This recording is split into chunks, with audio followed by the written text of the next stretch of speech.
Bolo Yeong, une figure imposante du cinéma d'arts martiaux et un culturiste renommé, partage un secret étonnant de son passé.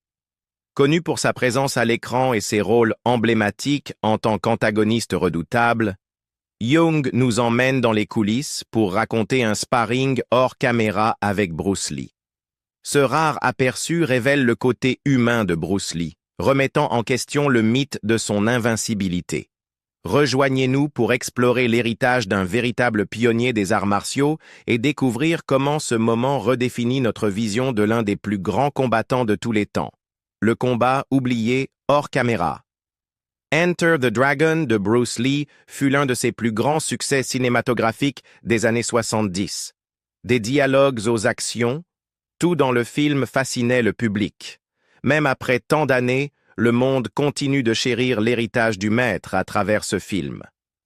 Ce film à succès reste l'un des films d'arts martiaux les plus célébrés de tous les temps. Sa chorégraphie révolutionnaire, ses séquences de combats réalistes et la présence magnétique de Bruce Lee ont contribué à une révolution cinématographique qui a introduit les arts martiaux à un public mondial. Fans et critiques continuent de revenir sur son héritage, discutant de la manière dont il a redéfini le genre et fixé la norme pour le cinéma d'arts martiaux dans le monde entier. Un récent post sur les réseaux sociaux a ravivé le souvenir d'un moment extraordinaire hors caméra. Un combat oublié entre le méchant du film, Bolo Yeong, et son héros, Bruce Lee. Le 22 avril, une page de fans sur Facebook a publié une image frappante de Bolo Yeong et Bruce Lee, extraite d'une scène de combat emblématique de Enter the Dragon où les deux légendes apparaissent torse nu. Bien que le film n'ait jamais montré de confrontation directe entre eux, la légende du poste laissait entendre une histoire plus profonde et jamais racontée. Une séance de sparring non autorisée qui se serait déroulée hors caméra. La légende décrivait ce combat caché comme un tournant dans la relation entre les deux légendes des arts martiaux. Elle relatait comment Yeong, connu pour sa force immense et sa présence imposante, avait un jour défié Bruce Lee après la fin du tournage. Désireux de tester les compétences du maître, Yeong avait proposé un duel de sparring qui s'était rapidement transformé en débat animé sur les conditions du combat. Cette rencontre improvisée ne faisait pas partie du scénario du film, mais servait de véritable test de force et de technique. Selon l'histoire, Yeong avait saisi l'occasion pour engager Bruce Lee dans un combat brut et non autorisé. Bien que Lee n'ait jamais nourri d'animosité personnelle envers Yeong sur le plateau, le défi était pour Yeong l'occasion de prouver ses propres capacités face au maître vénéré.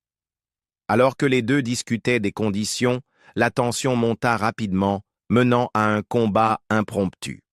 Yeong, capitalisant sur sa carrure imposante, tenta d'affirmer sa domination en saisissant Lee par les épaules. Cependant, le maître légendaire réagit avec une rapidité et une précision exceptionnelles. En quelques instants, Bruce Lee démontra pourquoi il était vénéré pour ses réflexes rapides et sa technique raffinée. Sa contre-attaque fut à la fois rapide et décisive. Il porta un coup puissant à la poitrine et au plexus solaire de Yeong, mettant ainsi fin au combat. L'impact de ce mouvement unique laissa Yeong sous le choc, et il finit par concéder sa défaite. Dans des interviews ultérieures, Yeong se remémora l'incident avec une admiration sincère, notant que le combat soulignait la force impeccable et la vitesse extraordinaire de Bruce Lee. Bruce était trop rapide, admit Yeong, une déclaration qui renforça encore davantage son respect pour la maîtrise du combat de Lee. Le combat hors caméra entre Yeong et Lee était emblématique de cette vision plus large. Il ne s'agissait pas d'une rivalité ou d'une animosité personnelle, mais d'une démonstration spontanée de respect mutuel et d'une quête inébranlable de l'excellence. Les deux hommes, réputés dans leur domaine, comprenaient que la véritable essence des arts martiaux résidait dans la capacité de défier à la fois le corps et l'esprit. Leur rencontre improvisée, bien que brève, résumait l'esprit du Jeet Kune Do, une philosophie qui prône l'adaptabilité, l'apprentissage continu et l'intégration harmonieuse de divers styles de combat. Bruce Lee avait un jour été défié dans un combat par un figurant. Cet incident fit en sorte que Young en vint à respecter la force du maître lors de plusieurs interviews auxquelles il participa par la suite. De plus, lors d'une interaction médiatique, Young révéla une histoire intéressante sur Bruce Lee. Malgré sa force irréprochable et son statut légendaire, Bruce Lee avait été un jour défié dans un combat par un figurant. Cette rencontre inattendue en dit long sur la personnalité de Lee, façonnée par la discipline, l'humilité et un engagement inébranlable envers son art. Selon Young, bien que Bruce Lee possédât une puissance physique extraordinaire, il ne l'exploitait jamais hors caméra. Au contraire, son approche était toujours mesurée, préférant éviter le conflit, sauf en cas de nécessité absolue. L'incident s'est déroulé pendant le tournage d'Enter the Dragon. Au fil du tournage, des figurants, fascinés par l'extraordinaire savoir-faire de Lee au combat, le défiaient fréquemment en sparring. L'un de ces défis mena à un combat improvisé avec un figurant, une confrontation qui n'était ni scénarisée ni planifiée. Young se souvenait que Bruce Lee ne voulait pas se battre, mais qu'il avait eu le sentiment d'y être contraint. Lorsque le défi s'intensifia, Lee réagit avec sa vitesse et sa précision caractéristiques. D'un coup de pied rapide et décisif porté à la tête du figurant, le combat fut rapidement terminé. « Bruce était trop rapide », ajouta Young, soulignant l'efficacité pure de la technique de Lee. Ce bref duel non autorisé laissa une impression durable sur Young. Dans plusieurs interviews qui suivirent, il remarqua que cet incident avait renforcé son respect pour la force du maître. Cette affirmation résume le profond respect que Young développa pour Lee après avoir été témoin de sa capacité à gérer les défis inattendus avec humilité et une compétence écrasante. Ce n'était pas simplement une démonstration de puissance physique, mais bien un témoignage de l'approche disciplinée de Lee en arts martiaux et de son refus de laisser l'ego guider ses actions. Travailler aux côtés de Bruce Lee lors du tournage d'Enter the Dragon offrit à Young une vision de près des normes rigoureuses qui définissaient l'éthique de travail de Lee. En coulisses, Lee était reconnu pour son approche pratique dans chaque détail, des scènes de combat minutieusement chorégraphiées aux angles de caméra précisément calculés. Sa méthodologie ne reposait pas sur la force brute, mais sur une compréhension profonde des arts martiaux, mêlant techniques traditionnelles et méthodes d'entraînement innovantes. Cet engagement envers l'excellence garantissait que chaque séquence à l'écran était à la fois esthétiquement raffinée et chargée de puissance physique brute. La discipline dont Lee faisait preuve sur le plateau allait bien au-delà de sa personnalité publique. Il exigeait la perfection, répétant souvent les séquences jusqu'à ce que chaque mouvement transmette l'émotion et l'intensité voulues. Ce processus rigoureux non seulement a élevé la qualité d'Enter the Dragon, mais a également établi de nouveaux standards pour le cinéma d'arts martiaux dans le monde entier. La fusion de l'art et de l'athlétisme dans son travail a redéfini ce que le public pouvait attendre des films d'action, inspirant des générations de réalisateurs et d'arts martiaux. Démystifier les mythes autour de Bruce Lee. L'un des mythes les plus persistants sur Bruce Lee est qu'il était un combattant invincible. Selon Young, Lee n'était pas infaillible. Il était un être humain qui reconnaissait ses limites et se plaçait même intentionnellement dans des positions difficiles lors des séances de sparring pour apprendre et s'adapter. La philosophie de Lee, consistant à utiliser ce qui fonctionne et à abandonner ce qui ne fonctionne pas, lui permit de créer un système d'arts martiaux dynamique et éclectique, le Jeet Kune Do, qui s'inspirait de la boxe, de l'escrime, du judo et du combat au bâton philippin. Cette ouverture aux influences diverses le distinguait des artistes martiaux traditionnels. Malgré sa renommée mondiale et son image d'invincible guerrier, Lee luttait contre le doute de soi et subissait la lourde pression de sa carrière. Sa détermination implacable le conduisait parfois à l'épuisement, et les attentes culturelles placées sur lui, en tant que l'un des premiers acteurs asiatiques à atteindre la célébrité mondiale, pesaient lourdement sur ses épaules. Young se souvenait que le perfectionnisme de Lee contribuait tant à son succès révolutionnaire qu'à ses difficultés personnelles, notamment de violents maux de tête et des convulsions dans les mois précédant sa mort prématurée. Ces révélations rappellent qu'en arrière-plan du mythe se trouvait un homme qui travaillait sans relâche, et parfois avec douleur, pour redéfinir ce que signifiait être une icône des arts martiaux, de Canton au cinéma. Le parcours de Bolo Yeung dans le monde des arts martiaux et du cinéma a débuté dès son enfance. Élevé à Canton, il fut initié très tôt au kung-fu sous la direction de maîtres expérimentés. Cet entraînement rigoureux non seulement a affiné ses capacités physiques, mais lui a également inculqué un profond respect pour la discipline et la technique. De la pratique des formes et l'apprentissage des techniques d'autodéfense à la compréhension de la philosophie derrière chaque mouvement, Yeung a absorbé les principes fondamentaux des arts martiaux qui allaient plus tard définir sa présence à l'écran. En grandissant, la passion de Yeung s'est étendue au-delà des arts martiaux. Il s'est également découvert un vif intérêt pour le culturisme. Sa détermination en salle de sport complétait son entraînement de kung-fu, lui permettant de développer une silhouette impressionnante et puissante.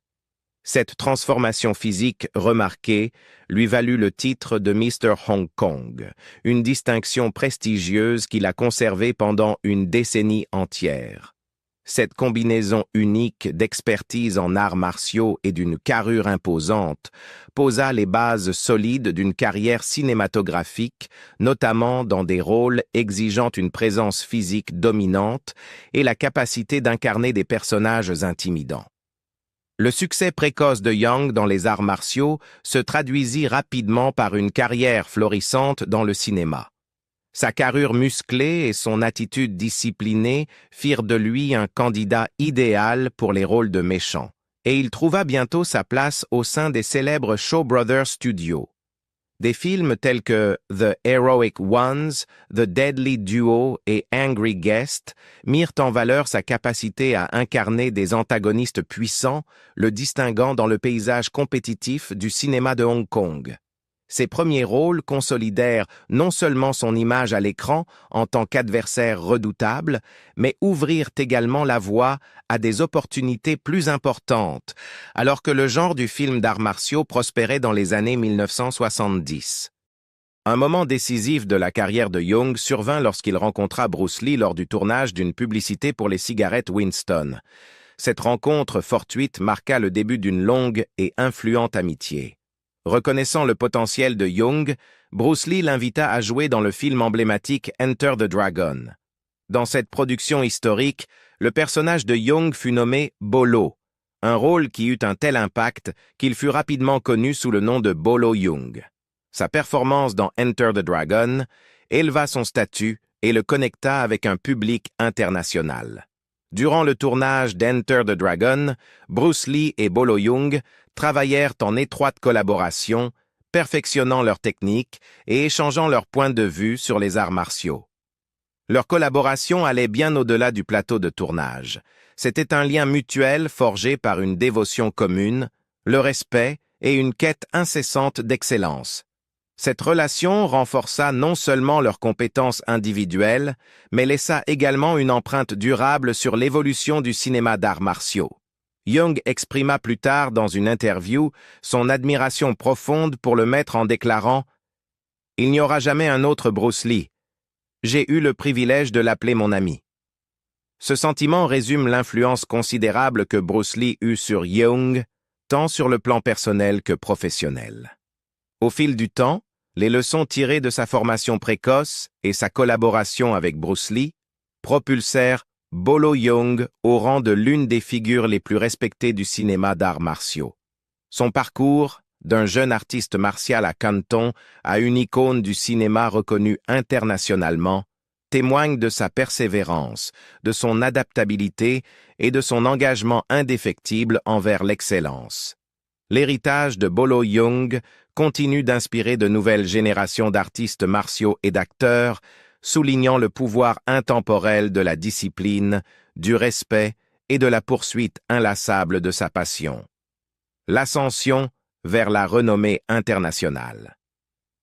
Les années 1970 et 1980 furent des décennies déterminantes pour Bolo Yeung, marquées par une série de rôles importants qui étendirent sa réputation bien au-delà de Hong Kong. Son moment de révélation sur la scène internationale arriva avec le film Bloodsport. Avec un budget de production de 1 500 000 $, Bloodsport devint un succès au box-office. Dans ce film, Jean-Claude Van Damme jouait le rôle principal de Frank Dux, tandis que Yeung incarnait Chong Li, un adversaire redoutable dont la puissance physique et les compétences en combat captivèrent les spectateurs du monde entier. Le succès de Bloodsport fut déterminant pour affirmer le statut de Yeung en tant qu'icône mondiale des arts martiaux. Sa performance toucha les amateurs du genre et sa rivalité à l'écran avec Van Damme créa une dynamique qui continue d'être célébrée dans le cinéma d'arts martiaux.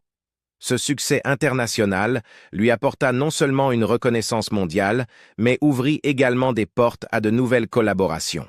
L'admiration de Van Damme pour Yeung donna naissance à une amitié durable, qui se concrétisa par la participation de Yeung dans le film suivant de Van Damme, Double Impact. Les talents de Bolo Yeung ne se limitèrent pas seulement au jeu d'acteur. En 1979, il fit ses débuts en tant que réalisateur avec Writing Kung Fu, un film qui réunit de jeunes talents prometteurs issus de la scène cinématographique hongkongaise. Cette aventure démontra les multiples facettes de Yeung dans l'industrie du film, puisqu'il réalisa et contribua également à l'écriture du scénario, dévoilant ainsi sa vision d'un cinéma kung-fu classique. Après Writing Kung Fu, Yeung s'affirma encore davantage comme cinéaste avec Bolo, un projet qu'il réalisa, écrivit et produisit. Dans ce véhicule personnel, il présenta des chorégraphies de combat complexes conçues spécialement pour lui par Jason Pai Piao. Ces projets mirent en lumière le désir de Yeung de contrôler son expression artistique et de faire évoluer le genre du film d'arts martiaux grâce à une narration et une chorégraphie innovantes. L'acteur, réalisateur et producteur canadien d'action Jalal Merhi reconnut les talents uniques de Yeung lors du tournage de Fearless Tiger à Hong Kong. Leurs chemins se croisèrent de nouveau sur le plateau de Double Impact, où Merhi fut impressionné par le charisme et l'habileté de Yeung. Cela mena à de nouvelles collaborations avec des apparitions de Yeung dans des films tels que Tiger Claws, TC 2000 et Tiger Claws 2.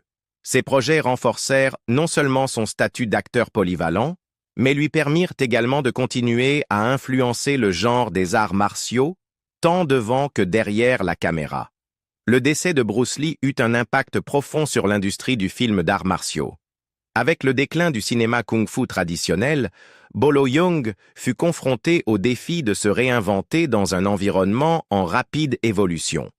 Cette période le vit se tourner vers des rôles dans des productions d'action modernes, des comédies et des drames. Des films comme Drunken Master, Game of Death 2 et Silent Romance démontrèrent sa capacité à adapter sa présence imposante à divers genres. Pendant cette période, la carrière de Yeung oscille entre des films d'action de premier plan et des productions de série B.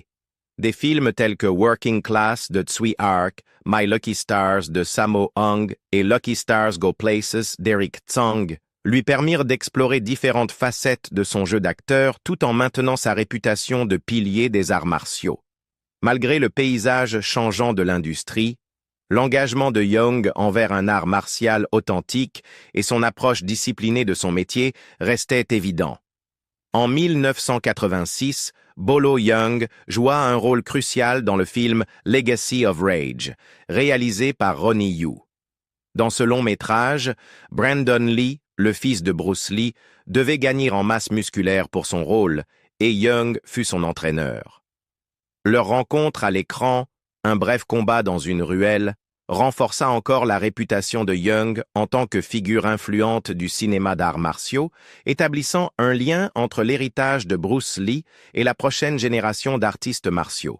Le succès de Bloodsport et Double Impact à la fin des années 90 et au début des années 99 propulsa Yeung sous les projecteurs internationaux. Il continua à obtenir des rôles dans des films qui mettaient en valeur sa physionomie distinctive et son expertise en arts martiaux. Parmi les projets notables de cette période figurent Ironheart, Shoot Fighter, Fight to the Death et sa suite Shoot Fighter 2, dans lesquels il partagea l'affiche avec William Zabka, célèbre pour son rôle de Johnny Lawrence dans The Karate Kid et Cobra Kai. De plus, Young apparut dans Fist of Legend, 2 et plusieurs autres productions qui traversaient tant le cinéma américain que hongkongais. En 1990, Young co-vedetta dans le film B de série Breathing Fire. Ce film réunit un casting diversifié, comprenant d'anciens champions de kickboxing tels qu'Ed Neal et Eddie Saavedra, ainsi que Jonathan Ke Quan, l'acteur enfant célèbre pour The Goonies. Sa présence continue dans des films de taille variée démontra sa capacité à naviguer entre des blockbusters d'action grand public et des projets plus modestes et indépendants. Malgré sa longue carrière devant la caméra, Young s'est également consacré à maintenir sa condition physique et sa pratique des arts martiaux jusque dans ses années plus avancées. Il a adopté des disciplines telles que le Tai Chi Chuan et continue à pratiquer le culturisme, préservant l'essence de son entraînement initial tout en s'adaptant aux exigences du cinéma moderne. Les révélations franches de Bolo Yeung ont transformé notre perception de Bruce Lee, non plus seulement une icône invincible, mais une figure complexe, animée par une quête incessante d'excellence, des techniques d'entraînement innovantes et le courage d'apprendre de chaque défi. Ces éclairages nous poussent à repenser ce que signifie être une véritable légende des arts martiaux et nous inspirent à poursuivre l'authenticité, la résilience et l'innovation dans nos propres vies. Qu'en pensez-vous? Est-ce que Bolo Yeung a eu raison de remettre en question les mythes longtemps tenus sur Bruce Lee? Laissez vos commentaires ci-dessous et rejoignez la conversation sur l'héritage durable de ce pionnier des arts martiaux. N'oubliez pas d'aimer, de vous abonner et d'activer la cloche de notification pour découvrir d'autres histoires captivantes